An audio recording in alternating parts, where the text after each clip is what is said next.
In today's video, I'm going to show you how you can insert an image on canva.com. Then you can download as a PDF easily. So first of all, I'm going to canva.com. Make sure you have login here. If you are new here, just create an account using your gmail.com. Then open a design.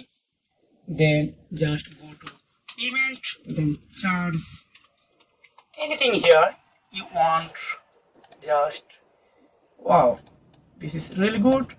Then make sure background are matching. Wow, this is a really good matching for this color. Then just type of anything. Then click on share button. When you click share button, just scroll down, download. So if you download this file as a JPG, PNG, this ideal not for you. You only download it for PDF file. Just click on download as a PDF. Then if I go into this PDF file, you can see if I open this one, you can see this image downloaded now on my PC as a PDF file or and with image. This is very nice for me. So if you want to more video, please type of comment below. And if you have found this video helpful, please like this video.